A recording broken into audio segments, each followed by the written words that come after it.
What up, everybody? What up, everybody? Okay, make sure we're on Rumble here. Rumble, where are you? Ooh. I'm not going to be on Rumble today. Yeah. Sorry about that. It's just going to be on YouTube. No Rumble today, my friends. Rumble doesn't let you, at least I can figure out, doesn't let you subscribe, set up a time frame before 24 hours. And I forgot to set up last night. So it won't be on Rumble. It's weird. They don't let you set up things before 24 hours. I don't understand. Like, events. At least I could figure out. All right, let's see if my man's text or email or anything. Not yet. All right, cool. We're having trouble streaming to Rumble. Yeah. Is it policy or okay? No, that's all right.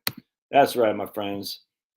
What is that? That's weird. Rumble is not set up because one I did. Do I got time? Maybe I got time. Hold on just a second. Let me. Oops, that's all I wanted. No, I'm getting nervous. Getting nervous at times.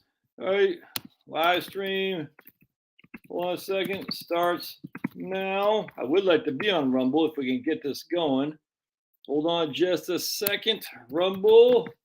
Can we get this party started in time before the real thing kicks in? I'm getting nervous. Under pressure. Under pressure. All right, we're going to start it right now. Blink. But I need the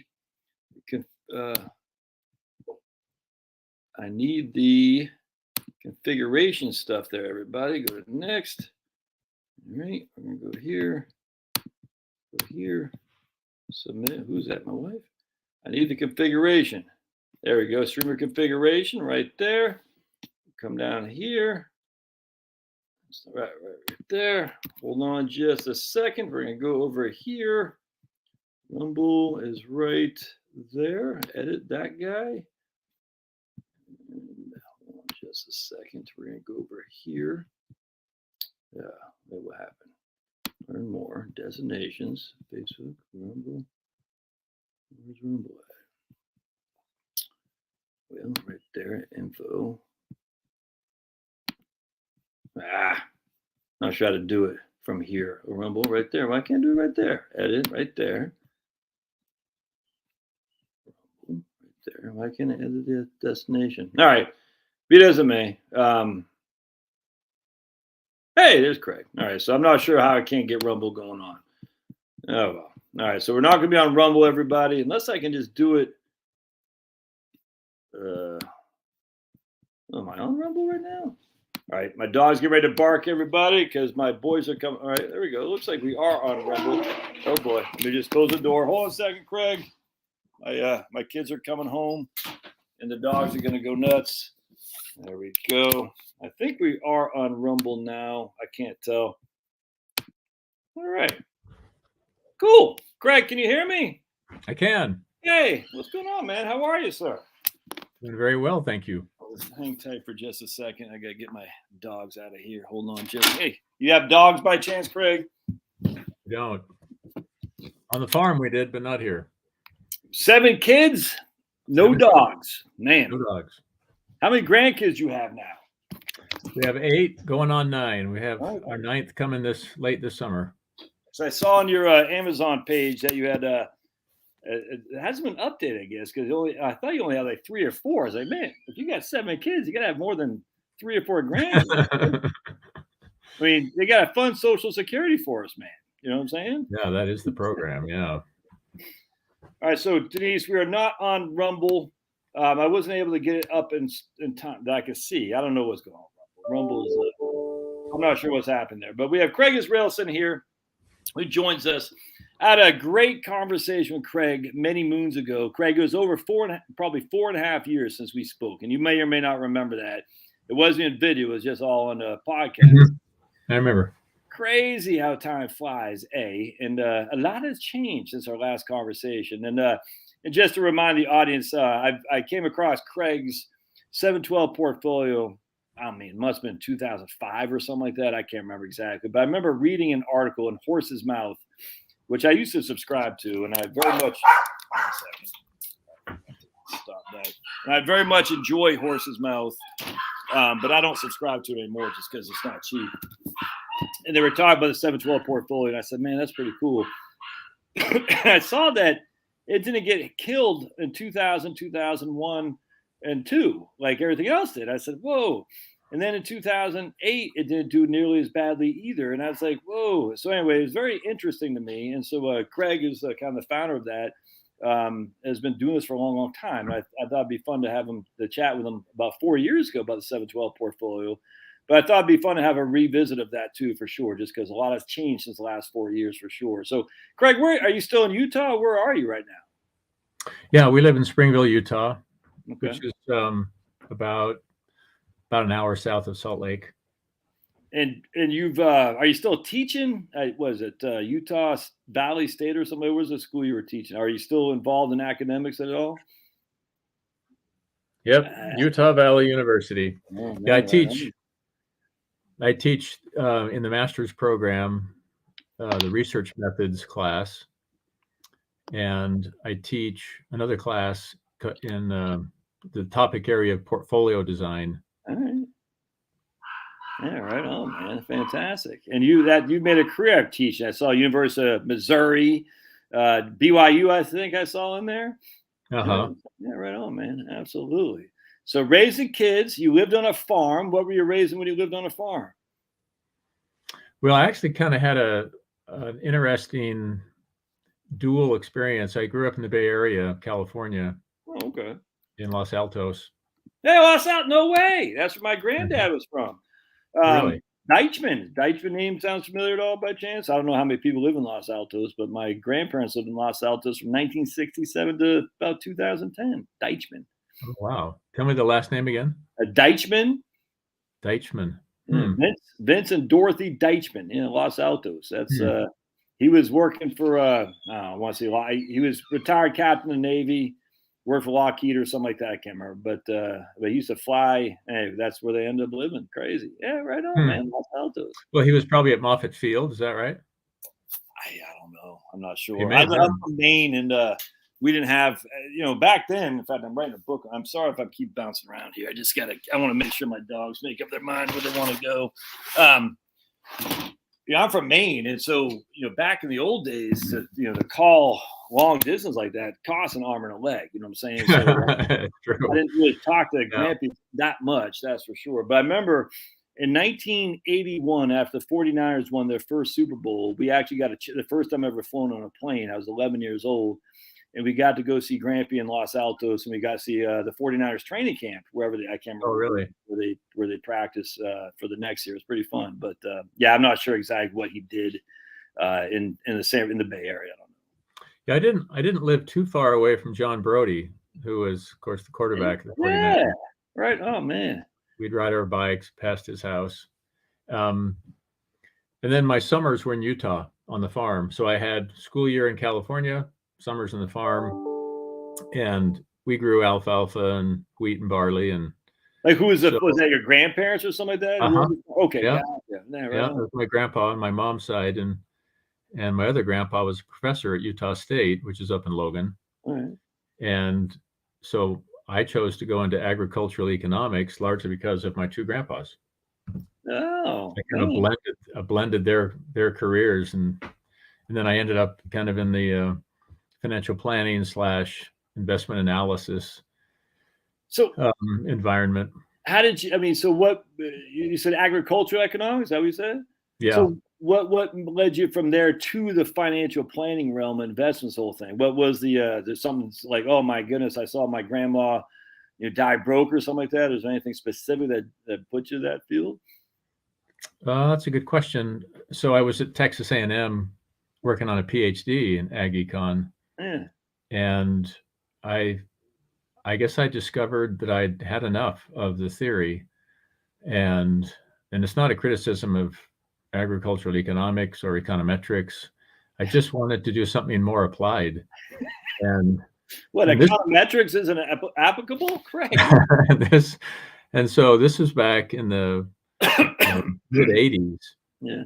We didn't really have internet, so I was in the library at Texas A&M looking at different universities for different programs, because I figured I wanted to get a PhD because I wanted summers off, or summers kind of different, more relaxed, to be with my kids. And so I found this program at BYU, and it was family resource management. And I thought, I think that's it. And that whole field, consumer economics, family resource management, home economics, all of those programs at the land grant universities ultimately now in 2023 are usually titled personal finance or personal financial planning. Really? So that was, yeah, that's the funnel. Home economics kind of died, because it had a stigma to it. well, it did have a stigma. Although you take both of those words individually, home, economic, I don't got a problem with either one of those. Put them together and kind of people swallow their tongue. And so that was just a really good transition for me. And then I got interested in mutual funds way back when with American Century. Well, back then it was 20th century investors, but then, the 20th century happened. Well, the 21st century happened, and it kind of had to change the name to American Century. But it was so interesting that you could get in a mutual fund for $1 because they had zero minimum back then. And I thought, that is the craziest idea. That is amazing. For $1. Oh my God. Yeah, for $1. And now Fidelity does that. Fidelity has no minimum for their funds. So there's just a kind of a variety, just like your story and everybody's listening to their story. It's kind of it feels like you're a pinball for a while. And then you just sort of, you find your way. And, it's interesting. I tell that story to my students and I say, listen, if you think I'm standing up here and I just, knew from day one that I'd be doing what I'm doing, let me tell you, let me go Paul Harvey on you. Okay. Right. Let me go Paul Harvey on you and tell you the rest of the story. And I just tell them that I felt like a pinball for a couple, for a period of years. Oh, right on. And it inevitably, a student will come after class and say, wow, man, were you talking to me? Yeah. Because it's so relieving to them to hear, because people stand up in front of them and they think, oh, they just had it all figured out the whole time. A lot of this is impromptu, this is sort of jazz, and we're just kind of playing the saxophone as best we can. And over time, you kind of figure out what you're both interested in and you have some capacity with, maybe some natural capacity. And for me, it was analysis. I just loved analyzing things, and I've spent a lot of time in spreadsheets and building spreadsheets. And building spreadsheets. But really, the 7-12 model. I mean, I've been writing for Financial Planning Magazine for 10 years or something. How many years you say, Craig? Well, in total, I wrote for about 20 years, a monthly article for Financial Planning Mag. But I also write for Horse's Mouth. Oh, you do too? Okay. Yeah, I did both for a number of years and still write for Horse's Mouth. And I just dropped I love Horse's Mouth. I just, I subscribed their Social Security thing, their Medicare thing. Yeah. I just forgot about the Horse's Mouth. They used to have a guy named Bill Nicklin. Did you ever meet that guy or know Bill Nicklin? I never met him. I recognize the name. Yeah, I love that guy. If I ever, he might not be alive anymore. I don't know, but he was a big influence on me just because he says, like, just be yourself, man. It was just kind of like be, a financial advisor, just be who you are. Stop trying to. Anyway, I just love that guy. And if I would meet him, I'll say you were a big influence on me. But okay, that's right. So must have been Horse's Mouth. Yeah, right on. Cool. So anyway, I was teaching at BYU, and a kid after class comes down and says, "Hey, Dr. I, what should be in a diversified portfolio?" Mm-hmm. And I only have maybe 20 seconds before he has to leave to go to his next class. This is in between sections. Right. I really didn't have a crisp, concise answer. And I started thinking about that. And I was on a flight somewhere. And I thought, that is a very good question. It's just kind of lame to tell a kid, well, just put it in the S&P 500, an index fund. And just, be patient. It isn't a terrible idea, but it's kind of like saying, just eat one thing, and that one thing may be nutritious, but you're probably going to get tired of it. And so anyway, I was on this flight and I just was kind of thinking through, okay, if I was going to build sort of an all-star portfolio, and I say all-star cautiously, but if I've got all these asset classes, I've got large US stock and mid caps and small caps and non-US stock and real estate, commodities. I've got bonds, I've got tips, I've got non-US bonds. You got then you have the exotic stuff, like merger arbitrage and Right. convertibles and all this stuff. And you think, okay, I can't include everything. Right. So what are the core ingredients in this soup or this salsa, whatever metaphor you want to use? And I came up with 12. And those 12 asset classes can be sort of glumped into 7 silos. So the silos would be large cap US stock. That's one silo. And that's the biggest silo because there's 3. So in that silo, there's 3 components: large, mid, small. And then you've got the non-US equity, and then you've got real estate, and you've got natural resources, you've got US bonds, non-US bonds, cash. And that's how the name 712 came about, because there's 7 silos, but 12 tickers to fill out or fill in those 7 silos. And you bring up, and I built that. That was in 2008, in the spring of 08. So you're on a plane and you got that inspiration, like, you know what I'm saying? Just say, oh wait, there's more than just stocks and bonds. Let's dive into this a little bit deeper. And that's okay. So you start building out, the thoughts in 2008 at that point. Yeah. And like I said, I've been writing for Financial Planning Magazine since '99, but I was always doing kind of granular analysis and not really maybe looking at a bigger picture of, sometimes we get so in the weeds that we forget we're in a garden. And so I just, the question by that student was so powerful to me. And it was kind of naive. Well, it sounds naive, but it actually is a perfect question. Yeah, absolutely. So I just started writing a report, or I started writing a document, and it was not intended to be for Financial Planning Magazine because it was getting way too long. And I didn't know what it was for. I didn't know why. It was kind of like I was writing a chainsaw manual, how to take apart and put back together your chainsaw. And I just started adding, it was very practical. It was very pragmatic, like a turnkey sort of, if you want to build a diversified portfolio, this is what it looks like. Here's some funds that you would use. Here's some ETFs that you might consider. So it was very sort of a DIY in a sense, focus. And I wrote an article about it in Financial Planning. I think I did a piece in Horse's Mouth. And some people were interested. They wanted to learn more about it. And sort of the unintentional thing began where I now produce a number of different research reports that describe how to build the 712 portfolio with a Vanguard focus, or with a Fidelity focus, with a Schwab focus. And so, and the thing is, people will ask, well, which is the best? That's like asking, what is the best salsa? I don't know. I have no idea what the best salsa is. Do you want it mild? Do you want it? It doesn't really matter where we buy the ingredients. If you go with Schwab products, great. That's perfect. If you go with Fidelity, great. If you go with Vanguard, great. And the key, there's a couple of things I guess I've learned over the years. Number one, diversification sounds good on paper, but it's a painful experience, because if you have, so in my little world, there's 12 tickers, okay? Right. And so a person has 12 tickers, and then what do we do as human beings is we look at the end of the year or during the year and say, oh, wow, this one stunk, and I'm not happy with this one. Why do I own that one? Right. And so you always have basically one winner and 11 losers.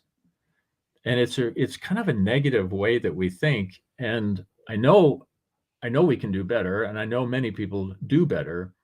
But when you describe to someone, listen, you want a low correlation portfolio that has a bunch of components that don't all act the same. Right. And everybody agrees with that. Yes. It is so intuitive, that is so logical. But then the lived experience think about how you get low correlation. You get low correlation between A and B when A goes up and B goes down. And people don't want B to go down. They want low correlation, but nothing going down. Right. Well, that world doesn't exist. And so, and Josh, you're probably not as old as I am, but you're probably going to get this reference. There was, the movie Love Story with Ryan O'Neal and Barbara, I think it was Barbara Streisand. No, it wasn't Barbara Streisand. Anyway, the movie Love Story and Ally McGraw. And the famous line is, "Love means you never have to say you're sorry." Yeah. Right. Which, that's kind of actually a horrible thought, but it's a famous, it's a famous line. I don't dig that line, but what I've done is I've taken that line and sort of morphed it. Yeah. And diversification means you always have to say. I was going to say, you probably saw that coming. And so that's the sad reality, is that a diversified portfolio, it takes a lot of patience, and not everybody is cut out for that. Not everybody is patient enough to really endure the natural. When you have a bunch of different types of mutual funds in a portfolio, it's like a horse race, and they're just taking turns, around, and one is doing really well. Like commodities did horrible for 8 or 9 years, and then the last couple of years, commodities have really been a helpful component. That's exactly the point, is that it's a diversified portfolio is really a measure of patience and persistence.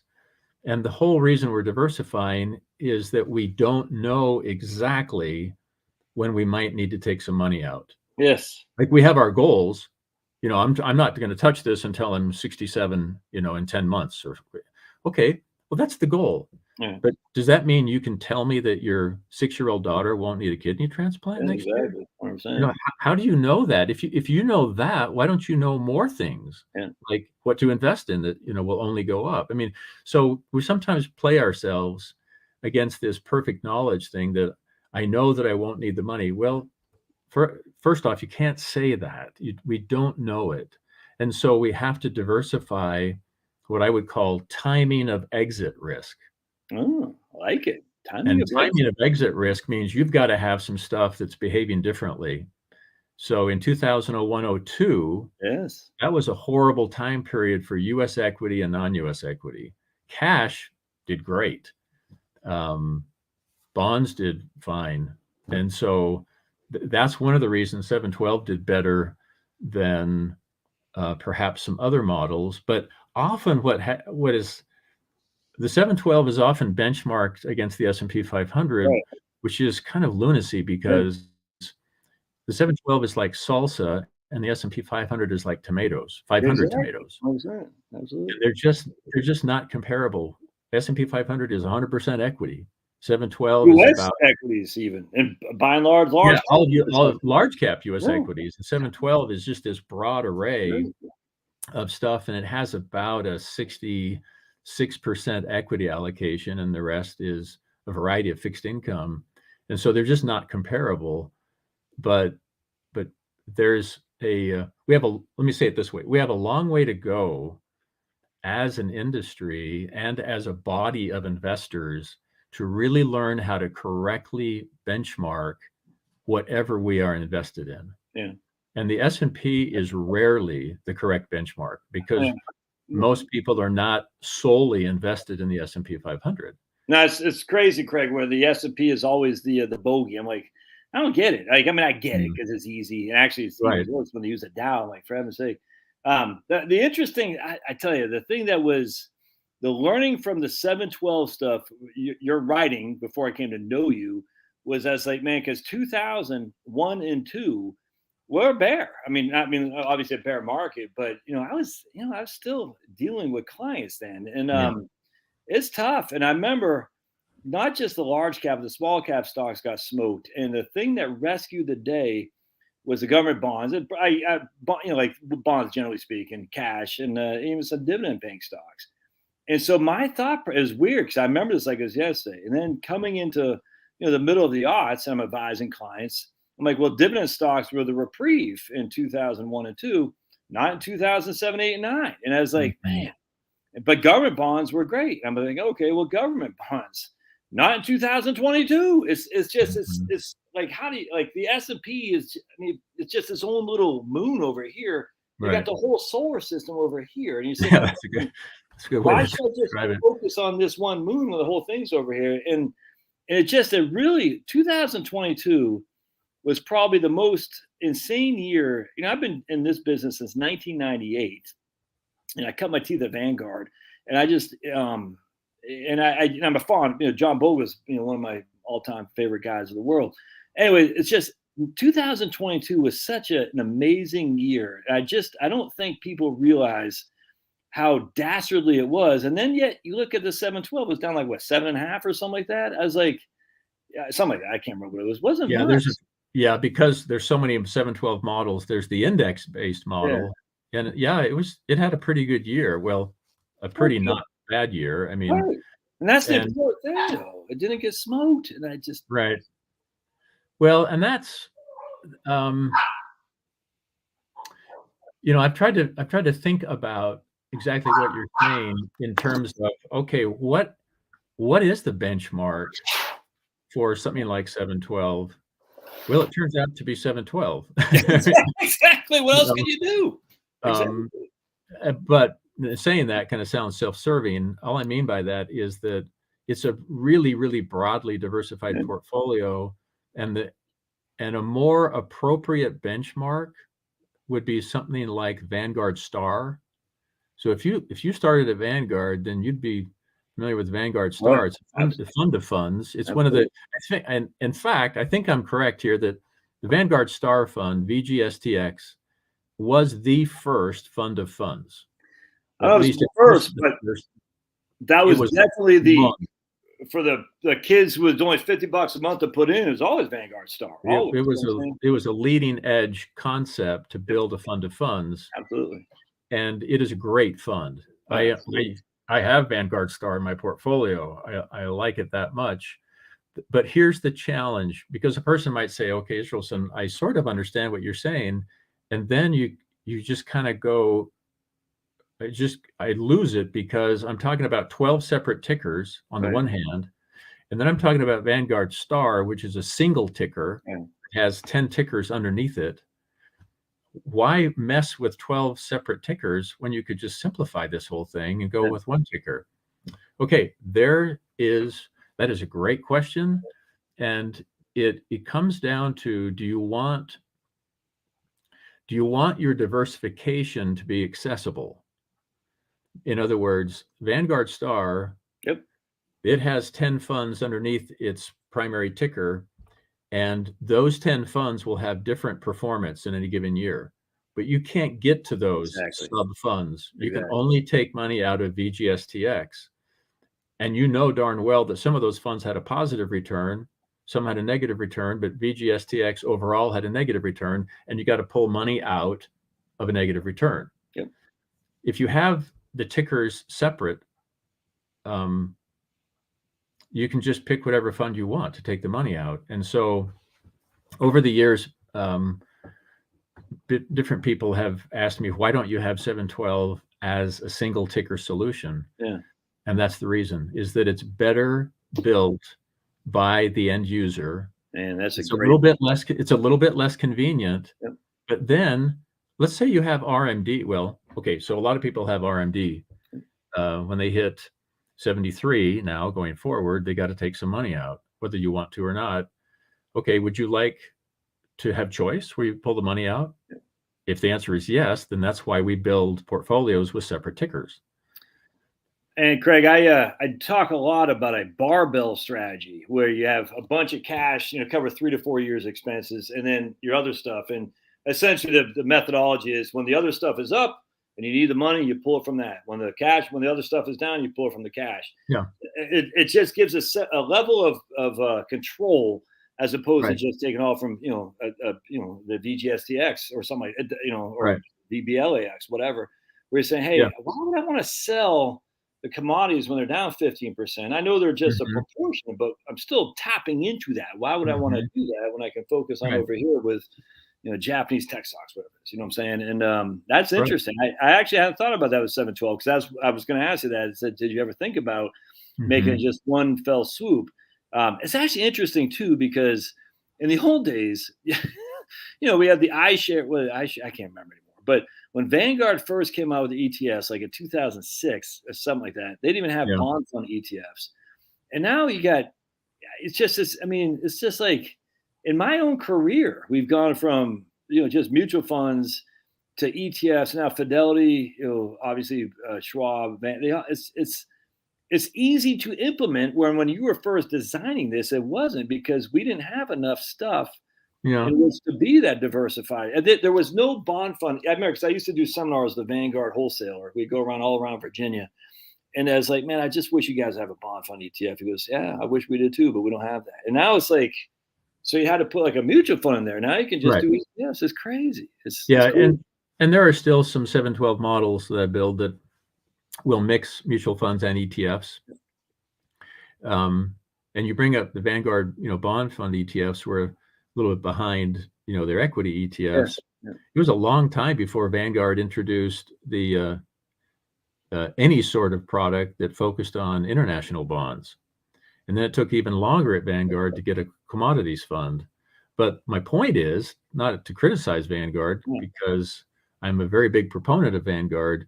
It's just that there is an evolution of thinking. There's an evolution of willingness to introduce products, and Fidelity is no different. They have so many funds. They have over 1,000 funds at Fidelity. It's crazy. It is kind of crazy because it just befuddles most people. Yeah. Okay, I see all these funds. Which one should I pick? Yeah, And exactly. what's interesting, and this is anecdotal on my part, and it may be that you're in your experience, you can perhaps verify this, but in a 401k environment or a 403b, you look at a person's portfolio and they have 4 or 5 funds that are all large cap US equity. Exactly. And so they're quite redundant. Well, but they're diversified, Craig, because they got Fidelity. and that's okay. But so there's a dark side to that, which Yes. is, wow, you're not as diversified as you thought you were. That's There's right. also a really encouraging side, which is that they were apparently trying to do something, Yes. and it didn't work, but the intent of their heart Yeah. was to do something. And what was it? It was to diversify. Absolutely. Yeah. So that gives me encouragement that perhaps there's something resident in most people that says, I probably ought to diversify. Now the question is, how do I do that? Yeah. And that's where I think 712 has helped some people get, a version in mind. 712 is not the solution. It is one of many solutions. Yeah. And the other part, there's one thought before I forget. 712, with 12 tickers. Yeah. One of the objectives is actually to get people down to 12 tickers. Yes, Matt. Wow. It is so easy to end up with 35 tickers over a period of 20 years. Craig, that's what I was getting ready to say. Because if you look at some of these statements, like, there's no way you keep track of this. None. Because, and a lot of them will start with a money manager that is just like, even I forgot, I was dealing with a guy the other day at Fidelity or Schwab. I think it was Fidelity. I can't remember. But you're like, there's like 42 tickers in there. And it's like, no one's keeping track of this. It's just, this is silly. And I completely agree. If you can get it down to like 12 unique positions that you can actually follow, and hopefully you don't even, do anything with other than occasionally. Just rebalance. Absolutely. 100%. Absolutely. And actually, I've had some pushback on 12. And so a couple of years ago, I developed another report model. It's called 7 Vanguard Funds for Life. Yeah. And there's 7 funds. And is that available on your website there? Yeah. Okay, cool. Yeah. And that is, I really like that model. I like it as much as 712. And for those who just, and I can see it happening to myself, I just need to simplify as I age. Yeah. And I think I still, have cerebral activity, but I know it's not going to get prettier. And so the reality is that we need to simplify, and maybe 7 is too many. Maybe, I mean, there's all kinds of, there's the margarita portfolio and the couch potato portfolio and all these, and some get it down just to 3 tickers. Okay. I mean, I really, being in the academic environment, you often get suckered into arguments and debates and, the active passive thing, and, value growth. I don't have enough energy in me anymore to really debate a lot of stuff. There's so many ways to do things well as far as an investor. Exactly. There's just lots of ways to do it. But I guess if there's any one thing I could say to the people that are listening to this. We got about 100 too right now. So, I mean, Oh, that's cool. Yeah, right on. Well, I would say that if you think that the most important ingredient in your portfolio is something that comes from Vanguard, Fidelity, Schwab, you fill in the blank, you're wrong. The most important ingredient in the portfolio is you. Yeah. Because you have to be the one that exercises restraint when you want to panic. Yeah. You have to be the one that funds the dang portfolio. And so I wrote an article many years ago, and the title was something like "Patience, semicolon, the most valuable asset class." Yes. And so if you'll think, if anybody will think of themselves as one of the asset classes in the portfolio, with the sort of introspection, what is being asked of me now? Am I being the low correlation component, me personally? In other words, if other people are panicking, what should a low correlation component do? Not panic. 100%. Absolutely. If other people are super greedy, maybe I should be cautious. So if this is sounding like Warren Buffett is supposed to. Yeah. Right. Oh, 100%. The interesting thing too is just going back to the many different tickers and the many different, it's if you can simplify and then just say, I recognize I can't control the markets, but I can let the markets control me.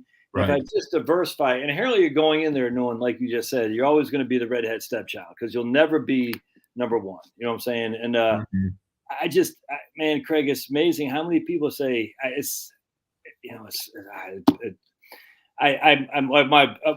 a TSP. You're familiar with the thrift savings plan? Okay. So the G fund, for years that didn't do any good. Yeah. I said, look, man, people are like, I'm getting out of the G fund. Like, why? Because the C fund is kicking ass and taking names. Like, yes, but and it's just like, but you almost get, when you've been in this business for as long as you have and I have, you almost forget that there are people that still follow the models that says chasing the performance. And the nice thing about a diversified portfolio that's truly diversified, other than just a 60-40, is that you're always going to be underwhelmed. And if you kind of capture that, you're going to be pretty satisfied, I think. In fact, I think you'll be pleasantly surprised, because if we look at the downside risk, again, as a 712 specifically, folks, I can't stress this enough. The S&P 500 was down 57% from October 2007 to March 9th of 2009. Yeah, that's more than a half of your entirety of your portfolio was gone. And just, you can't have that. And and the reason that was because it was the S&P 500, which is dominated by a few relatively top performing stocks. But I just think the model says I'm willing. It's almost like at the end of the day, when I hate to bring too much faith in this because I love Jesus, but when you say, Jesus, I can't control, I need you on my side. You know what I'm saying? You're just saying, I can't do this. I need Jesus because I don't have control of this stuff. And you just like, I don't know. I used to go to AA. Long time ago, I haven't had any alcohol. But when you go to AA, you say, I just can't. I'm not in control of this. So I turn it over to God. And it's the same thing with this. You're like, I'm not in control, so I'm turning over to the diversified mechanism to know that cash will be stinking at some point. Large cap stocks will be stinking at some point. But in the end, the aggregate should do well enough to make me reach my goals. And you got it. No, you've got it exactly. And I like the reference to both a higher power, God in Yeah. Christ, Yeah. and I like the reference to AA, because I think the first tenet is my life is uncontrollable. Absolutely. Okay. Well, and so I think the bridge, that you're creating here is quite interesting, because the more we check, the more any of us check our portfolio and just the natural day-to-day volatility, we're going to come away and say, from that hyper vigilance, that hyper due diligence, and say, this thing's uncontrollable. I can't seem to, if I'm chasing or day trading, I can't seem to do it right consistently. Oh, really? No kidding. And it feels unmanageable. Okay, that should give us our first clue, that we, number one, shouldn't try to, well, let me put it this way. Ron Mullenkamp, who ran the Mullenkamp Fund for years, he said, a really interesting guy in Ohio. He said, if you want to, his famous quote, and maybe he borrowed it from somebody else, but I heard it from him. He said, if you want to take volatility out of your portfolio, check it less often. Yeah. Oh, man, and that's one of the smartest things I've ever. Absolutely. And so I would echo that. Yeah. So how often is often enough? Well, maybe quarterly, if that's entertaining. That's really hard to do. Our technology is sort of ahead of us. Yeah. So we have the technology, but I'm not sure that we have the maturity to, in all cases, to manage our technology. In that context, we do need a higher power. For those who believe in prayer, as I do, as you do, do we think that God is interested in our overall well-being? Yes. Okay, then one of the things we might pray for is restraint, that we don't try to hyper manage whatever it might be. In this context of what we're talking about, a portfolio. Exactly. Yeah. And that may seem like, wow, I don't know that God really cares about that. Well, he may not specifically care about our portfolio, but he cares about us, and we care about our portfolio. So by extension, he cares about that we care about. And so I think, I haven't really made that connection, to AA and investing, but let's face it, checking a portfolio is addictive. Oh. If there's any addictive component in anything, now we're into AA territory. Yeah. So I appreciate your making that connection, because I think it's a valid connection. Greg, it's right here. This has pornography. This has anything that Satan is pushing on you. You're checking it's right here. You know what I'm saying? All the time. And it's like, I have one, you have one, I presume, a cell phone, and it's always there, just saying, hey, what's the S&P 500 doing? And it's easy to get sucked into that. And yet that doesn't do you any good. It doesn't, because you can't control it. It's out of your control. And the sad thing is, I think a lot of people say, they kick themselves. If I only would have done this, I'm like, all right, but you didn't. It's okay. It's water in the now. What are we going to do forward? You know what I'm saying? Yeah. And so one thing I've shared with financial advisors, and I would share it with those that are listening, now, for many of those listening, it's probably been a number of years ago that we began to invest. And so our portfolios have some maturity to them. Yes, exactly. But think back when you started. If I had handed you an oak sapling, okay, and said, Josh, listen, I'm going to help you build a portfolio, but I'm going to give you an oak sapling, and I would like you to plant this, and I want you to monitor the growth of the sapling. Mm-hmm. It's a slow growth oak, just a classic New England, kind of tree. I spent time in Maine, by the way. What? I'm from Maine, Craig. I know you. And I see the Maine pillow behind you. Yeah, right on. All right. I'm in Georgia now, though, not Maine, but all right. But I would say, listen, your portfolio is going to grow kind of like that tree is. Yeah. And you'll notice I did not give you fast growth bamboo. Right. Yeah. Or comfrey, right? Yeah. or kudzu, you know, and so, you know, it may be that we have to employ techniques to help us manage some of the complexity around us, particularly as it relates to time. Yeah. And I have a suggestion. I'm not going to just talk in sort of ethereal terms. One would be to walk outside more often and more slowly. Secondly, but you know, time will eventually make you walk slowly anyway, but you can either get there on your own or be forced there. The other is to use a crock pot occasionally, a slow cooker, Yeah. and maybe just to talk a little bit slower, just kind of slow things down in general, and consume less national news. Yes. I have gone into much more of a diet as far as national news. I listen to more music, more comforting music. I think all of that just sort of creates a mindset that will foster the kinds of attributes that successful investors and successful people just people. Yeah, I mean, absolutely. and I'm not talking success as having a bunch of money. Right, I'm not right. talking about money at all. I'm talking about just people that have peace in their life. Absolutely. And so there are things that we can choose to do behaviorally frequently. Like I hike every week. I've already done 2 mountains this week. Oh, And when I'm hiking, I'm hiking at a certain pace, you know, and younger kids are probably going to blast past me, but you know, it just takes time to get up the mountain. when you hike, are you listening to music, or are you just listening to No, God's inspiration, or you know what I'm saying? I'm listening.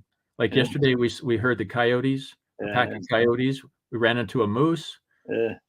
Then we saw 3 mountain goats on one hike. Oh, And so, are you going with your wife, or who are you going with? no, I've got a buddy here in the neighborhood. He and I hike every week, and No kidding. it's just, I think that the same kinds of struggles, like we don't have to be part of every news cycle and every news story. Okay, and I think most people would agree with that because we have experienced the toxicity Yeah. of so much bombardment of sensational news. Sensational meaning it's just, wow, I mean, really, is that there's just always something bad seems like it's going on. And so if we have observed that in our own personal lives, that should be an indicator that we don't need to be so involved in the micro returns of whatever we're investing in. It doesn't matter what it did this week. It doesn't matter what it did this month. You know, investing is a 25 to 50 year proposal. Even when you retire at your 70, you may still live 25 years. Absolutely. 25 years is a long time. Most people are always a long-term investor. And if you're listening to this and you're 115 years old, I'll give you a pass. Right. But, you know, we have to think in terms of crockpot kinds of. That's a great, man. I was actually thinking, you know, smoking some ribs, to be honest with you, Craig, like a 24-hour low and slow. You know what I'm saying? You just put them on there and you just check them every now and again, make sure the smoke's still going. You put them in your little rack. That's what I say. But that's a great way to say it's slow, relax, take the time to let it, a fruit tree. I'm getting some major peaches off my fruit tree this year, which I planted 5 years ago, and they're starting. I'm like, man, it's slow. And if you can just calm. Right. Actually, I think I do think that's, I do think part of the world is today to really focus this on us being completely overwhelmed. I think that's actually the evil of the world that we're living in now, is to get us overwhelmed, agitated, complexity, all that stuff. I think one of the easiest ways to fight back for the good is to slow it down. You know what I'm saying? 100. And I'm a pretty fired up guy. I get I'm intense and all that, but I do know that when I get too intense, that's when I make bad decisions. And when I just slow it down, which is why I got to get in the good book every day, got to say my prayers. But at the end of the day, still you can, the day brings, you're still like, oh man, what's going on? And you got to just take it back and just observe as opposed to acting. If anything, I don't care what it is. You know what I'm saying? I mean, portfolio is what we're talking about, but my goodness, that's the crock pot. You should call the crock pot investing method. That'd be a great thing. Well, there's the famous proverb, a soft answer turneth away wrath. And in kind of a similar way, a slow answer turneth away anxiety, to paraphrase the psalmist. And I just think we probably can't expect that we're going to listen.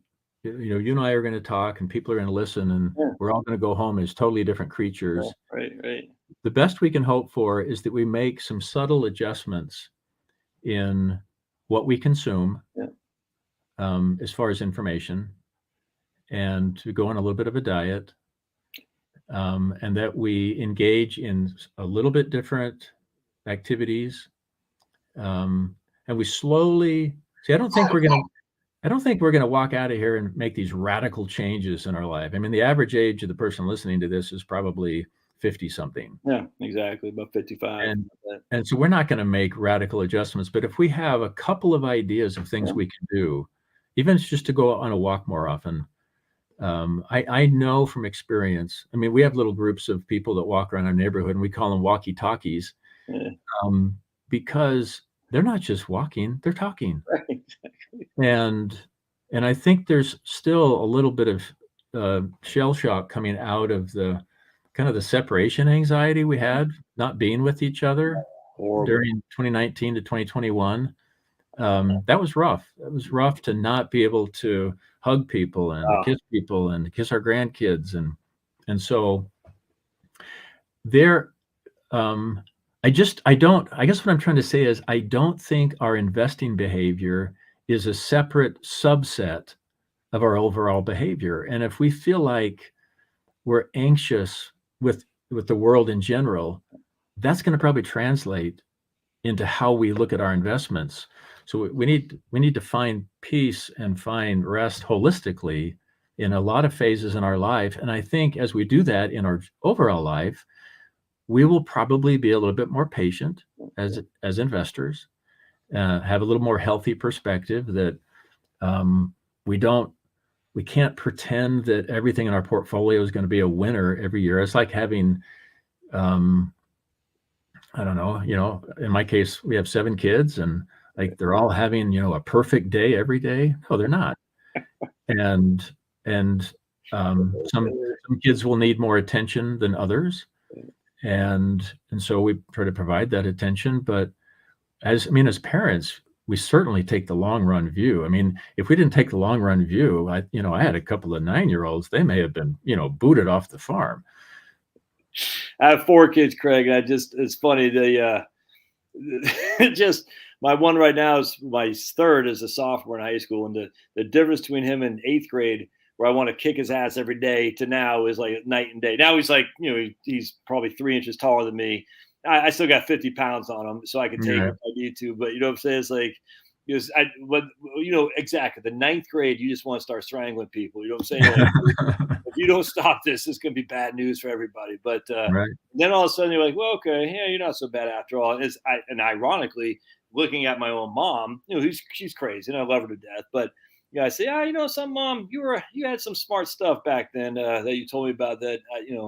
Now I'm getting older, I've learned, but it just takes time. But also it takes the ability to absorb information that is pertinent, to the long-term success of anything any kind of endeavor. I mean, just to say, I think a lot of people just, they're like, I want the quick fix. And God doesn't give us a quick fix. I mean, that's just a fact.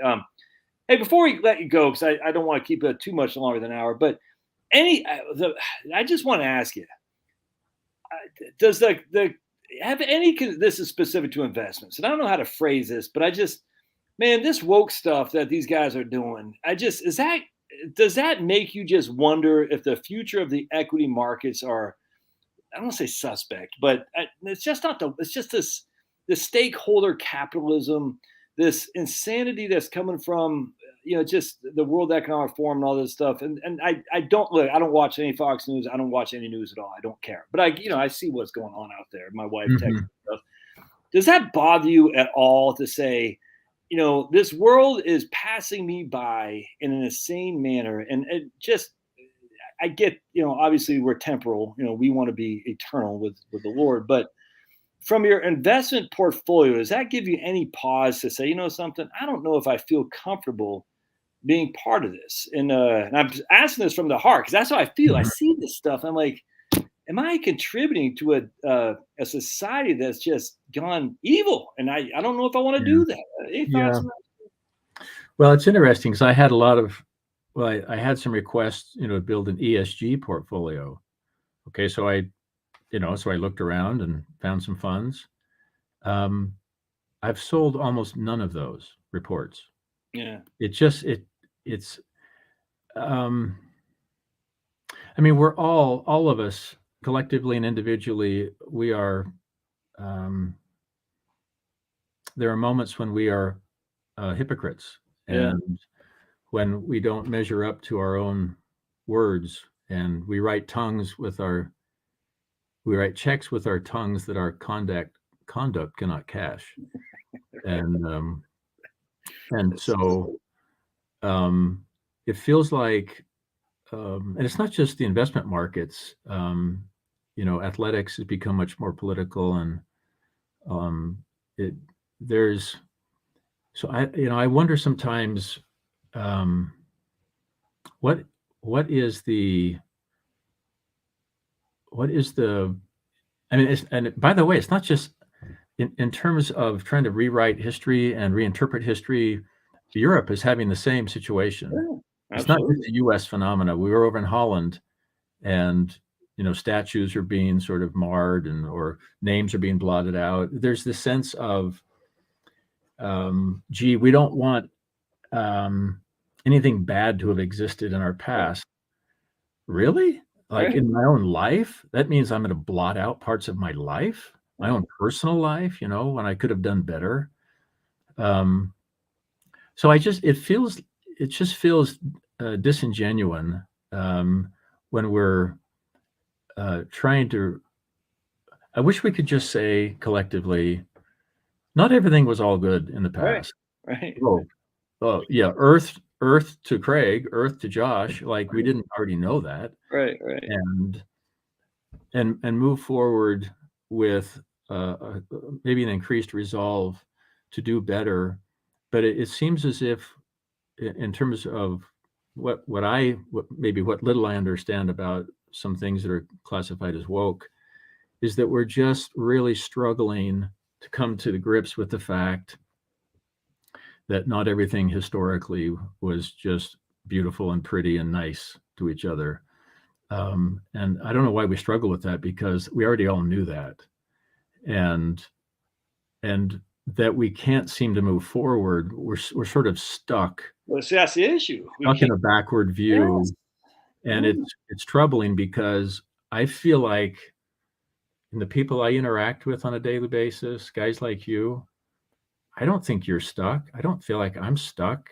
And if I need to ask for forgiveness, I try to ask for forgiveness. And then I got to stop. I mean, once I've asked for forgiveness, I got to move forward, and I got to let people move forward. 100%. And so, yeah, I don't know if ESG is the sort of the poster child for that, but if it's a component of that you're referring to. Well, just the nature of, yes, I don't know, like, I can't get too much into it on YouTube, but it just feels like there has been some insanity that's taken over the world that says a person is not this person anymore because that person chooses to be otherwise. And and I gotta be careful what I say here, but I'm just like, promoting this stuff in corporate America, it just seems like, and I don't want to put my opinions on you. I don't take this like I'm saying. I say, is this tolerable first of all, as a person of faith, to say, I want to invest my money, because I know the parable of the talents. We have to, we get this, you know what I'm saying? We can't just hide it under a bushel. But I'm like, am I choosing the good, true, and beautiful by going in that path, or am I violating that? And it's, and I don't have an answer, but I'll give you an example. I used to love Wellington. Love Wellington, fun at Vanguard, Wellesley. I wrote a book on Wellington right here, Retire with Wellington. Loved it. I was on their website and they just gone nuts. And it's like totally taken over by young, 30 something women essentially. And that's not, I got a wife, I got 2 daughters. I love my wife, so I'm not anti-women, but it's just, I was like, whatever happened to the old, just we're here to, in a conservative way, be a fiduciary for our shareholders and make money in a conservative method that Wellington used. And I used to have a client who was a portfolio manager over there who was exactly what I always wanted, was a guy who was not very flashy. He had like 5 kids, wore khakis and a button-up shirt, nothing fancy. I said, that's exactly what I want running my money. And it's not like that anymore. And I'm like, what? I said, I can't invest with you guys because I don't think that you guys are fiduciary being responsible for my assets. And I'm like, and so now I'm just like, so it's ETFs or index funds, obviously, but it's like, man, it's and I'm not destitute in the least. I'm just like, it is what it is. You know what I'm saying? And but I'm sitting there thinking, man, I don't know if these guys are not responsible for my money and this is all I got. Is this, am I doing bad by investing in these? But you don't have to answer. I just wondered what you have the thoughts on that, because it sounds like you had some thoughts about the ESG. Of course I do. To me, gender is sacred, and it's an essential component of our premortal, mortal, and eternal identity. And so, I have strong views on that God values men and women, and He doesn't make mistakes. But I know people have struggles. There's addictions of all kinds. Absolutely. And there's mental illness of all kinds. And so I'm a conservative guy, you're a conservative guy, and not everybody thinks like we do. Right. I appreciate that.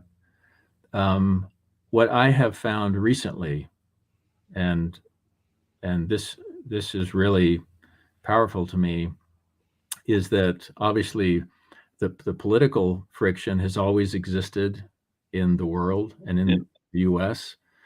It's more in front of us now because we have so many channels that just, it spews on us. And so it feels worse. It's probably it's not more acrimonious than it was back in Lincoln's time. It's just so in our face. That's a good point. And so are so many social issues, and mental health issues. What I have to remember, and this takes effort on my part, is that everyone is my brother or sister. And they can have a very different view. They can have a very different view of what their gender is. And I'm thinking, there's ways to find out, and but I have to love them, and I choose to love them this is the test for me. Can I coexist in an environment that looks a little bit different than some of the beliefs, some of the notions that exist are quite different than in a sort of a simplistic 1970s growing up in Northern California world. But they are my brothers and sisters, and whatever gender they claim to be, whatever the differences might be, that my job is to be compassionate, and I don't have to agree. And if they want to mandate an agenda to me, then we will have to talk about that, and we'll have to kind of clear the deck and say, I'm trying to be careful not to dictate an agenda to you. Ask for the same respect. And I think Christians need to lead out in a compassionate crusade. And of all the teachings of Christ, love one another. Really pretty high up on the list. Love one another. And it's not easy, and it was never meant to be easy. And so with with what feels to be the in many cases, the politicalization sometimes of investing Yeah. and the what might feel like pandering to certain Yes. Yes. ideas or Exactly. ideologies. That's I think I share some of the same discomfort and yeah, when I don't know how to really definitively answer that other than if I'm paying somebody to be a fiduciary, that I'm not paying them to try to be politically correct in every circumstance. I think it's at the end of the day, that's it. If I'm paying you money to manage my money, whatever it is, you know what I'm saying? Yeah. And I didn't.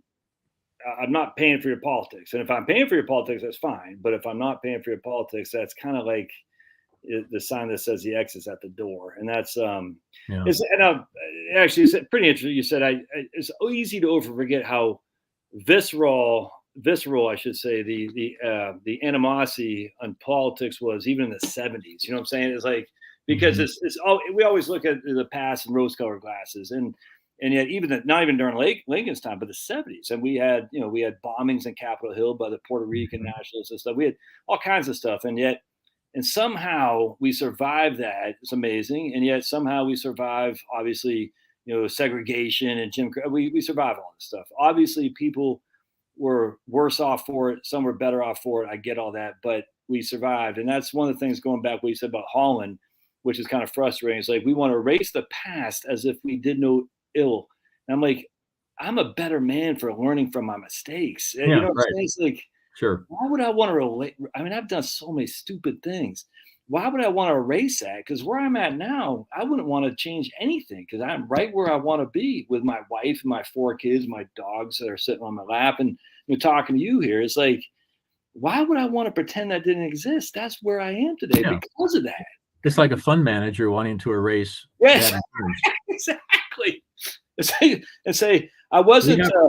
We have rules against that. We have Yeah. rules. You cannot whitewash your past. You Because can't be a Kem it's a part of Heater. the experience.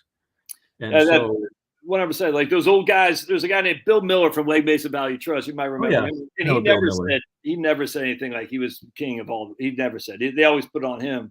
He had 15 straight years of being the S&P 500. Anyway, then in 2008 he got smoked. And I'm sure Bill Miller. I've never met the guy. I'm sure he's a nice guy. He never once said, "Look at me, I'm the best in sliced bread." He said, "Don't." I'm just getting. He literally said, "I'm getting lucky."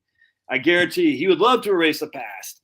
But you can't because he said, "No, I'm born." No. And I don't think he would, frankly. I think he's better than that. But I'm just putting that on him, like kind of being silly. But he said, "No, I learned from the past, and now I'm a better investor, hopefully for that." And it's just, why would you want to erase that? It's nuts. Well, it's because we're not comfortable moving forward, starting anew. Yeah. And I've been thinking about that. It's really interesting that you're talking about this because the last week or so, I've been thinking about the magnitude of forgiveness and what it allows. And I just imagined a conversation between two people, and the one person said, "Oh, I forgave them." Yeah. And the other person said, "You can do that?" Yeah. And they said, "Yes, I can. And I'm healthier for it." Yeah. And the other person is just incredulous. Yeah. You can really do that? If that's possible? And it just, I think forgiveness, which forgiveness does not suggest that what is being forgiven was okay. Right. It's just it gives us permission collectively to move forward and make things better. And that's what I guess is the challenging aspect of not just, I mean, we have civic confrontation in a number of parts of the world, is that somehow if we can't forgive, then we never have a new day. Yeah. And I don't know what that world looks like. I mean, in my personal world, my wife forgives me when I say something stupid. And so she's obviously very forgiving. And And so there's this notion that we got to change the past because we're not willing to forgive. Well, then when will that end? Yeah, We're going to 100%. be changing everything all the time because we're going to be making mistakes all the time. And so, yeah, I mean, it's an interesting topic for us to contemplate here, but ultimately, it's our individual test. Can we be good to our neighbor? Can we be our brother's keeper, even when it's hard? And I know we can. I'm very optimistic that we can, but it has to be intentional. And can we forgive a mutual fund in our portfolio when it has a crappy year? Yes, we can. That's a good point, because just because you're down 20% in a diversified portfolio, I had to expect that going in, that there would be something like that. Yeah, it's called natural. It's called natural volatility. Volatility should never surprise us, ever. And you know what? It still does, though, Craig. It made people still like, I never think I could be down. Like, what? You didn't think you'd be down 10%? Here's a fascinating little. It's kind of a highly technical factoid, but if you look at rolling standard deviations over time of any portfolio, there are a lot more standard deviation or volatility is much more consistent than returns. So volatility patterns are like a cosine, wave. They just go like this. Yeah. Return patterns are all over the map. And here's the fascinating little component. Standard deviation can never go negative, but returns can. Right. That's the mathematical trick that I finally discovered, is that standard deviation is very consistent. And that is interesting. It is. You build a 60-40 portfolio, you're going to get a standard deviation of around 11% over time. And it's not going to vary from that very much. The returns are all over the map because returns can go negative. And so if we would build and think about portfolios first in terms of volatility, get our arms around natural volatility, we wouldn't react to it as badly as we do, because we would have built it with that in mind. And the returns will just kind of do their thing over time, and you'll just sort of delta converge into the expected 8, 9, 10% return. But the volatility, if we spend more time trying to understand it out of the gate, at first, we could never look at ourselves in the mirror and say, what? These things are volatile. We knew that. And you can build a portfolio to a set level of volatility, so that when it achieves that volatility, you say, oh, it's doing its thing. Whether 11%, 13%, I'm talking about standard deviation. I've got a paper on this I will send to you. Please. And you're welcome. I don't know if you have contact with the people that are on the podcast, if somebody wants it, they know how to contact you. Yeah, no, I put the link to your stuff in the show notes. Send the paper. Okay. I'll do a video on it, Craig, because I haven't thought about that. Standard deviation relative to returns is much more consistent.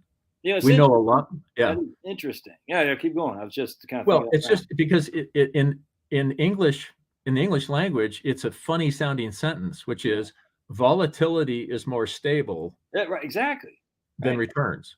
But then again, I thought volatility was the volatile thing. Oh, it is. But the patterns of volatility are very predictable over time. When returns can go under zero, where standard deviation inherently can't. Standard deviation cannot go negative. And so right away, that means you have a much more narrow bandwidth of what the standard deviation can be. And that is... So when we react to it, it's really as if we're saying, when we react to volatility, we are really admitting that we did not do our due diligence on volatility. 100%, absolutely. Yeah, that's one way to say it. Yeah, send me that paper, Craig, if you would, okay. And I'll put a link, into it on the show. I'll do a video on that, and I'll do a link in the show notes for people. And so, just Craig, you can be. So just real quick, I want to bring up I want to get you out of here. Actually, I got some dogs to feed myself, but here is Craig's website, everybody. And are you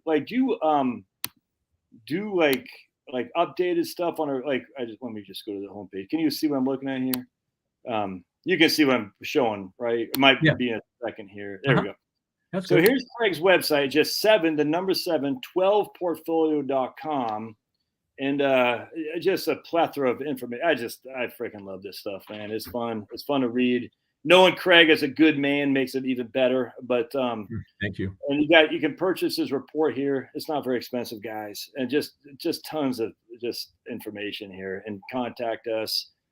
Anyway, Craig, I appreciate you being here. But yeah, I'll do a video on that for sure. Actually, real quick on a side note, I'm doing a course on investing, and I'm gonna use one of your things in here. I don't think it was that one. Hold on just a second. It was gonna be this one right here. It's just basic course on investing, and I wanted to use that on hold on a second, dogs. Stop bringing up here for me. Hold on a second. I was going to use this paper right here as one of my things in your course that talk about standard deviation. But it's not bringing it up. But it had the 7. No, it's not bringing it up. But anyway, it had the standard deviation there because I don't think people recognize how that works, standard deviation and volatility. And I was actually going to use that as part of my course on recognizing downside risk, because I guess I kind of backed into just what you were saying right there. It's like once you recognize it, you kind of come to accept it, and then it's just no big deal. It just is what it is. If you do your due diligence on the front end, if you just assume that you're going to get 12% year over year with no downside risk, well, you haven't done your due diligence. Yeah, if you find that, let me know. That's the holy grail right there. If you find that, I appreciate it, Craig. God bless, man. And thank you. We didn't get to any questions, guys. I'll stay on here. We got a couple. Actually, real quick, I thought this was funny, Craig. Steve White said, "Yeah, maybe don't use the investing as a crop." Not be a bestseller. Steve, that's a good one. Yeah. Investing as a crock. Buy my mutual fund. Yeah, right. Let's do this again one time, Craig. Maybe maybe not every 4 years, but every now and again, man. That'd be great. That's for sure. I appreciate, Josh. I appreciate what you're doing, and appreciate your commitment to the Lord. And loving the Lord is wrong. I don't want to be right, Craig. That's all there is to it. I'm just telling you, I'm nothing but positive and confident. Well, when you have kids, you have to be for the future. But there are day-to-days I'm like, what is happening? But at the end of the day, man, it's all good. It's all good because we know how it ends. And the good book is pretty clear that God reigns supreme. Shocking. I'm actually right now I'm reading Ezekiel. And so I just got through Jeremiah. I'm reading Ezekiel. I say, man, we think we have it. People haven't read Jeremiah. I tell you that. Yeah, right. You read Jeremiah, you're like, whoa, that wasn't God wasn't taking too kindly to false idols. I'll tell you that right now. Well, and remember, Jeremiah was doing the right thing, and he got thrown into prison. So, when you can do the right thing and suffer consequences, and I'm not going to. I mean, is that okay? Well, it's what it is. I'm just saying that you can be doing the right thing and you can suffer negative consequences, and you just have to keep plowing. If you know you're in the right field, you just keep plowing. Man, I when you read that, you're like, and then there's, because I never read this. I mean, in terms of, I've read the New Testament many times, but I've never read the really deep dive in the Old Testament. I'm like, I didn't know there's a prophet named Uriah who was preaching just like Jeremiah, who got, they killed him. And I'm like, so here, never mind Stephen, we got all kinds of testimonies that just because you're doing the right thing doesn't mean you're gonna be sitting on a $1 million portfolio with milk and honey. In fact, if anything, it might mean there's gonna be some tribulation you got to contend with. Could be. But that's for our good. For our good. And that's in God's hands. Yeah, it is. I'll let you go, Craig. Thanks, man. I appreciate it. God bless, sir. Thank you very much. Thank you. I appreciate it. You're welcome. All right, guys. So that was what a great guy. I just love that guy. He crushes. Pablo. So I did see some questions. I'll just answer real quick.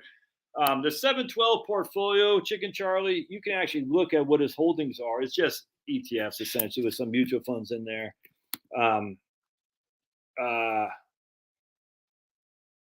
I don't know what was this guy. Look at this guy. What the hell? Was he a Ravens fan? So he's a clown. Oh boy. Okay, whatever. Can you put a link? Yeah, okay, good. I did.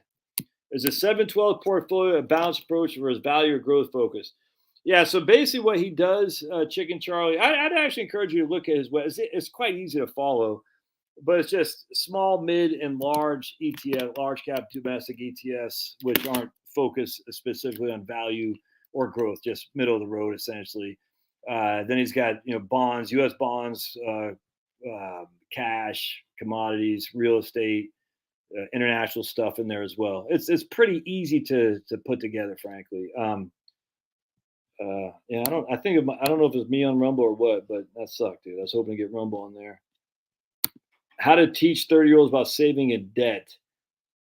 Man, I just tell you, man, it's John, if a 30, you just got to tell them that debt is slavery. There's no other way around that. And to find yourself in debt, you're literally bringing forth your consumption today, which you won't have in the future. You can't because you spent it already. And so is it worth it? And it's just a challenge. But a lot of people are just going to find out their own way.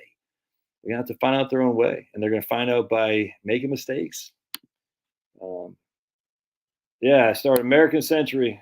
I didn't know it was called 20th Century back in the day. That's crazy. I was always American Century to me. Please explain. All right. So yeah, so basically Craig just has essentially it's I just like letting Craig riff. I like it because I find him very illuminating and very comforting. In this world gone mad, to have a guy like Craig out there just makes me very happy. So basically we have 7 sleeves, if you will. I'm not going to be able to draw it very well, but we'll just say these are 4 sleeves of various categories of U.S. stocks, international stocks, U.S. bonds, international bonds, something like that. And in those sleeves, there are going to be a couple of different things. Like in U.S. stocks, you have large, small, and mid. Off the top of my head, I can't remember. We have international stocks and U.S. bonds. I think you got government and corporate. I can't remember off the top of my head, but it's basically 7 sleeves of diversification, asset allocation, I guess. Asset classes is probably a better way to look at it. And within each sleeve, there might be contingents of a couple different categories. Like U.S. stocks will have 3 different contingents in there. Hope that makes sense. Yeah, the American Century Ultra, the American Century Gift Trust. I'm not sure what you guys are saying there. Is this guy again? Dude, look at that guy. We're going to get rich with him. For the 10 people watching this, run as fast as you away from these goofballs. Open an account with Vanguard. Read the history of the founder. Invest your money in ETFs. He calls it EFTs. This Flavor says they took Rumble down so Bannon and Crowder couldn't speak. So this is my thought process, Carl. I actually like the 712 because it is an alternative to Wellesley, 100%. And Wellington, because it's literally this would be a good alternative to Wellington. It didn't occur to me until you said that. It's probably the best you're going to be able to do, frankly. And if you just look at the performance, the numbers are the numbers. And this is what I want to. And I'm not saying it's going to go forward. I have no clue. You have no clue. No one has any clue. Old McDonald had a farm. But look, here is. I thought this was very interesting. Large U.S. equity, small U.S. equity, non-U.S. equity, U.S. bonds, commodities, real estate. And then we got the average rates of return, the average standard deviation. And you can see the standard deviation of cash is minimal. In fact, that standard deviation with this rate of return means cash has never had a negative return, if that makes sense. So if the average return is above the standard deviation, that means there's never a downside.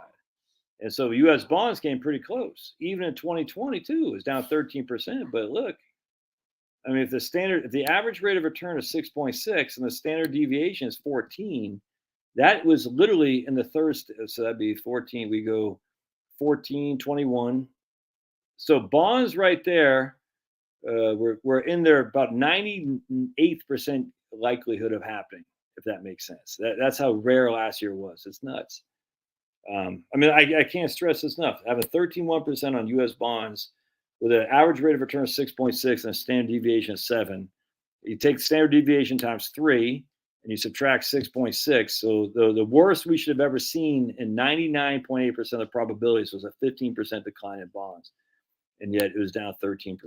Now, if we would have looked at the year before, I bet the standard deviation would have been different, frankly, because that year right there is just nuts. We've never seen that. Look at this. Look at this bonds. Look, there's nothing there. I can't stress how insane last year was in bonds. But if you look at the 712, we look at the 712 performance. Here we go, the index-based benchmark. We just go in Fidelity or Schwab or Vanguard. You buy your own indexes and just let it be. It's averaged right here.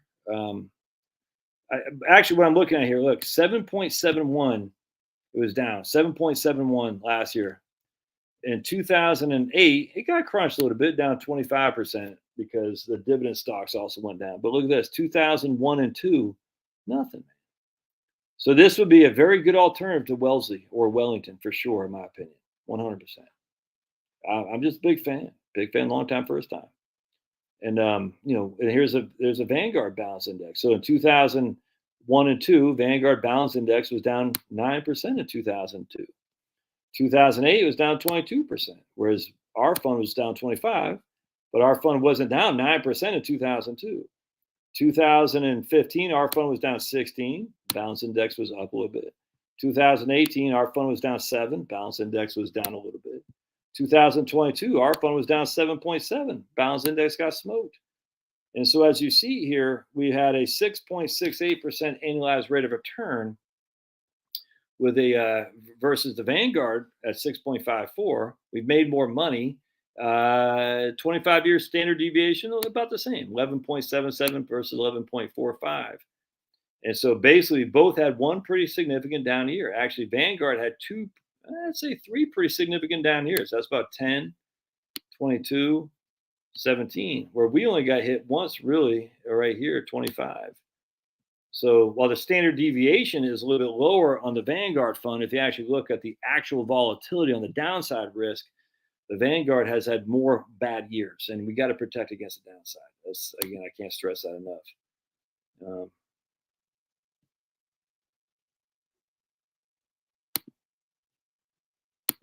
Yeah, well, we talked about it at the beginning, and if you got a Star Trek thing, Steve C, maybe get off the Star Trek and maybe get onto some investing research. Let me guess. We're going to the moon. Artemis is going to the moon. I'm goofy on you, man. I think it's a Star Trek thing. Man, it's crazy. We're going to the moon. The what's the thing that's out there still from 1978? Voyager. Is billions of miles away, supposedly, on a couple of D batteries. And yet somehow, when the Earth is rotating and spinning at what the Earth is rotating, 100,000, I can't remember how fast the Earth going. I can't remember. 1,000 miles an hour rotating, and then it's spinning around the sun at what freaking 5,000. I can't remember how fast it's going. And in Artemis, or not Artemis, Voyager is billions of miles away, and yet somehow this tiny little antenna is still able to connect us with their pictures. Are all 12 Hickers held even? Yes, it was. So he had them even, Denise. So I think 12 divided by 100, I think it's 7.33 if memory serves. No, I agree with that. Too much investment advice or guys to give from watch. I don't have any qualm with that at all. 100%. Yeah, I'm actually thinking about getting heavy into REITs here myself, Denise. So basically, I'm buying up some individual stocks. I bought Southern Company yesterday. I got Principal Financial Group. I got UGI, a couple of things I can't remember off the top of my head. And I have the EDVs, a big one. My big holding, frankly, is the FLHB, which is the Federal Home Loan Bank at 6%. And that will probably be called for me. And when it does, I think I'm going to go pretty decent in some REITs and build my own version of the Craig Israelsen 712, essentially. I'm not going to have any international. I just don't trust international markets. But I'll have U.S. equities and just VTI. I'll have probably VTI. Maybe VT. Probably VT. I don't know. I have to think about that. But VTI probably, or VTV. And then I'll have some REITs because I actually believe in REITs 100%. I'm more convinced of REITs than I've been for a long, long time. And then I'll have a couple individual stocks, a couple of bonds, and then I'll be done. I'll just let it sit there for the rest of my life. Big money help those convert their core portfolio. Oh, that's actually a good point there, Carl. So if you have this outside of an IRA, there is tax loss strategies you can do. That's a good point. Good call. Well, remember my man, what's his name?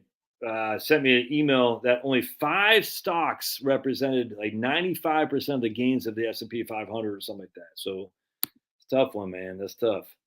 Carl said, if I could win 100K as part of the lottery and have Josh as my uncle and Craig as my dad, I'd choose Josh. Oh, man, that's funny.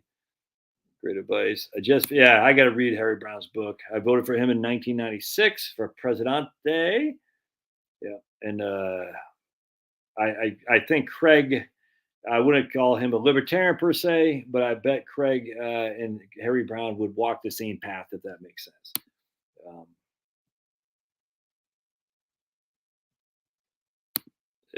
Well, when you're talking to Craig, it's just I just love a guy, man. He's open book. I love it. It's not an individual problem with the overall agenda. Yeah, that's the issue. Jill is, as a person of Christ who is getting pushed out by evil, do we contribute to this? And I can't do it in groups that are woke actively promoting that. At least with an ETF. And Vanguard is getting protested by the Extinction Rebellion people. So I like that. If Vanguard is going to protest, then that means they're doing something right. That's for doggone sure. Take the hard right over the easy wrong, 100%. Yeah. Hey, thanks, Bruce. Celtic, I told my niece and nephew to avoid debt, live below their means, and save the rest. So it's easier said than done, though, brother. You know it, I know it, but man, that's great words of wisdom. Right on, Bruce. Appreciate that. Beardsley, look at Beardsley Bruce there. Anyway, sorry I couldn't get on Rumble. Any thoughts or questions for me, guys? I just want to say one of the Craig, allowed me to interview him before I had the channel I have now. I'm trying to get my man Curtis Stone on if I can. Freedom. Oops. A second. Well, I interviewed. Oh, look at the phone. Camera. Curtis Stone. Curtis Stone. 1 second. Let me find if I can't find.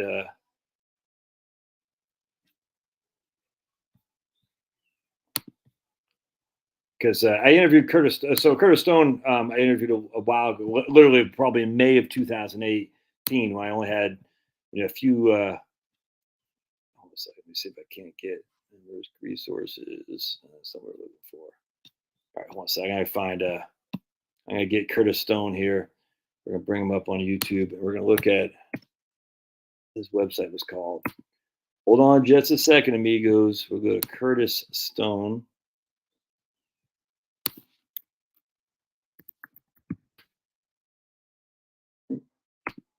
Go. We'll bring on Curtis. Anyway, so it'd be hard. A lot of people off grid with Curtis Stone right here. So we're gonna go to his about section, I think, and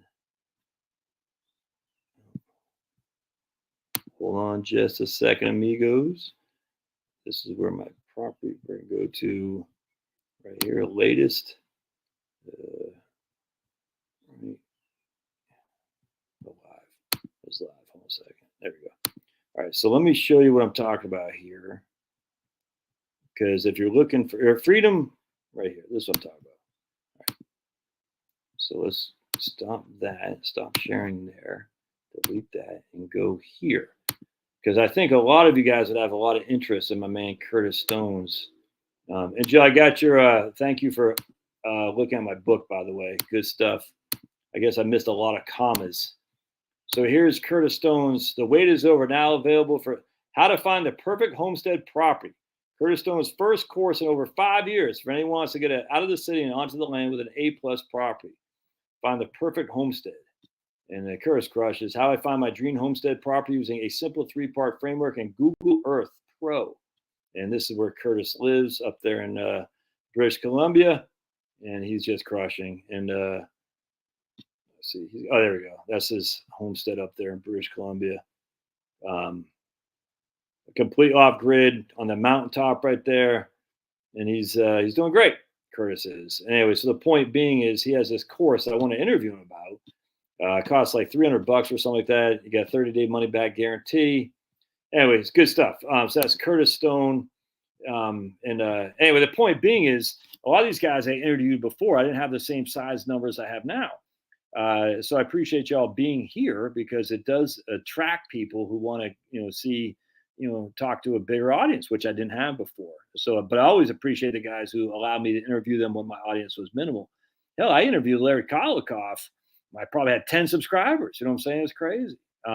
It's cool. Now I got 75,000, something like that. Obviously, they don't all show live, but they come back. I mean, I don't watch, I watch my man Turtle Boy. He always does live shows. I never watch him live, but I watch him, when I'm out there watering the plants, like I'm about ready to do here in just a second. The point being is when you have a bigger audience, you're able to get more people on that you can interview, which is pretty cool. But I always have allegiance to the people who were on my show from the get go, if that makes sense. Oh yeah, dude, I love RFK Jr. Look, Robert Kennedy Jr. was a big green lib. He said, "Oh my goodness, we're not getting the same sun or snow we used to." I'm sure he's still a big green lib. That's not my biggest priority now. My biggest priority is getting to the bottom of the jabbies, and I'm not just talking about COVID jabbies. I'm talking about all jabbies. And RFK Jr. was on that before the COVID stuff came around. And I appreciate all the new guys to this, 100%. Steve Kirsch, all these guys that you see now on YouTube, like, wait, what the hell? But we had a stellar group of people who were, let's just say, questioning the narrative on the jabs before COVID came around. And RFK Jr. was one of them. In fact, one of my pet peeves about the Trumpster was that RFK Jr. said, dude, you got to open up we got to see the data.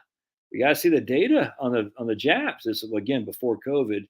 And Trump said, you got it, RFK Jr. And then Trump basically said, I'm going to assign this guy from Big Pharma to be my head of the HHS, and we're not going to open up the information. And you're like, what's that about? Same like with Trump with the JFK assassination. Basically, they were going to get him to open up the JFK assassination material. He said, no, I can't do that. I mean, he initially said he might, but it turned around and he said, I can't because, we know what happened there, if you know what I'm saying. We know what happened. And if I open it up, then everybody's going to know what happened. Then what will they believe? They won't believe we went to the moon anymore. And we can't have that because we got to spend, $70 million a day in NASA to go to Artemis, to the moon and beyond. That's not the sequence that RFK Jr. was talking to Trump when Trump got elected, and Trump was going to open up the window for the jabby stuff. And then Trump got sidelined by the big government people who said, we can't let you do that. That's what RFK Jr. says. So, I mean, I like to hear otherwise because that made me very appreciative of the Trumpster. But look, at the end of the day, I get Trump's method. He's like, look, I'm in charge now. We can't have people just like doubting everything. So I got to keep those under wraps. I get it. But, it'd be nice to have the government be truthful with us for once. And, we know that. And as such, it is what it is. People are going to believe what they want to believe, and there's nothing to do about it. And that's okay. I'm okay with that. I found my peace that a lot of people just will believe what authority tells them. That's all there is to it. In fact, if authority, I was listening to this video the other day. The guy was saying, why do you think the Nazis had such pristine uniforms for the SS or whatever? Because it made it look more authoritative, and more authoritarian makes people say, yes, I'll do it because you look like you're in charge. If you show up like John Fetterman, you're like, dude, I'm not listening to you. But if you show up in this nice SS uniform and you're like this and you sound all cocky, Fetterman smash, no one's going to believe that guy. But if you show up like that, people are like, yeah, okay, I'll listen to what you say. This guy was saying apparently on an old Candid Camera episode, there was a guy who looked like a state trooper in Texas, but it's just some dude, but it wasn't had the badge. He just kind of had the hat that looked like one. He, kind of had the OD green. And people are driving into Texas from Arkansas or something like that. He said, no, you can't come in. Texas is closed. And he said, like 2/3 of the people turned around. They said, oh, man, okay, I guess Texas is closed by one guy telling them they couldn't come to Texas because a guy who looked like he could be a state trooper was saying you got to turn around. But he didn't have a cop car. He just looked like he's confident he had a hat. Anyway.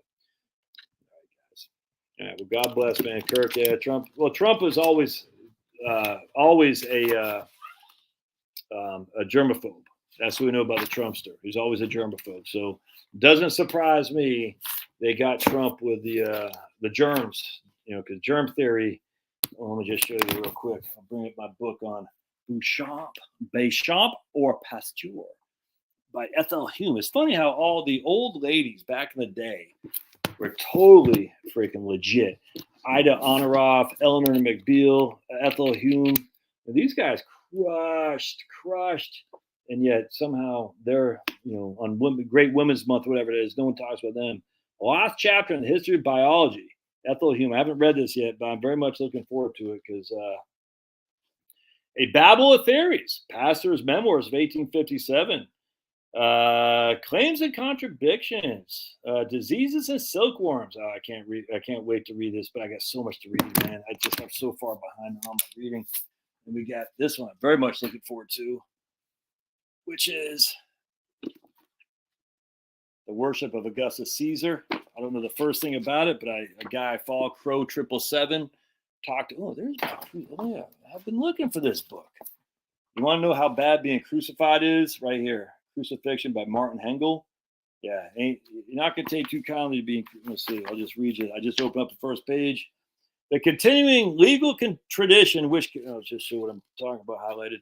The continuing legal tradition, which can be seen here, is brought to an end by the jurist Julius Paulus about AD 200.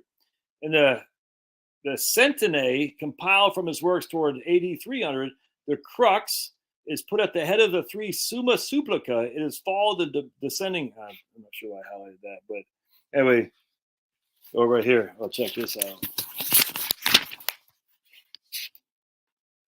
It should be noted that in Roman times, not only was it the rule to nail the victim by both hands and feet, but that the flogging, which was stereotyped part of the punishment, would make the blood flow in streams.